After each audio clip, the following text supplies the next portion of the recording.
एक बार भगवान बुद्ध के दो शिष्य किसी दूसरे गांव की ओर जा रहे थे। रास्ते में उन्हें एक नदी मिली। नदी का पानी तेजी से बह रहा था। किनारे पर एक युवा महिला खड़ी थी। वह नदी पार करना चाहती थी, लेकिन तेज धारा के कारण डर रही थी। उसने दोनों भिक्षुओं से सहायता मांगी। बुद्ध के नियमों के अनुसार भिक्षुओं को महिलाओं को स्पर्श नहीं करना चाहिए था।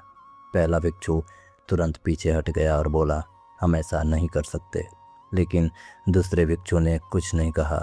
उसने महिला को अपने कंधे पर बैठाया, नदी पार कराई और दूसरी तरफ उतार दिया। महिला ने धन्यवाद कहा और अपने रास्ते चली गई। दोनों भिक्षु आगे बढ़ने लगे, लेकिन पहला भिक्षु बहुत परेशान था।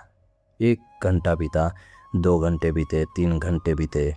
आखिरकार वह खुद को रोक नहीं पाया। उसने गुस्से में कहा, तुमने बुद्ध के नियम का उल्लंघन किया है।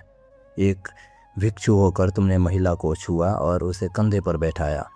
दूसरा भिक्षु मुस्कुराया और शांत स्वर में बोला, भाई, मैंने उस महिला को नदी के किनारे ही उतार दिया था, लेकिन लगता है तुम अभी तक उसे अपने मन में उठाए हुए हो। यह सुनकर पहला भिक्षु चुप हो गया। जब वे भगवान बुद्ध के पास पहुंचे तो उसने पूरी घटना बता दी। बुद्ध मुस्कुराए और बोले, दूसरे भिक्षु ने उस महिला का बोझ कुछ मिनटों के लिए उठाया था, लेकिन तुमने उस घटना का बोझ कई घंटों तक अपने मन में ढोया।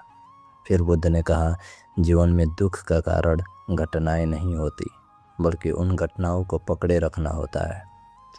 अक्सर हम पुराने अपमान, असफलता, धोखे और बुरी यादों को वर्षों तक अपने मन में ढोते रहते हैं। घटना तो कब की समाप्त हो चुकी होती है, लेकिन हम उसे छोड़ते नहीं।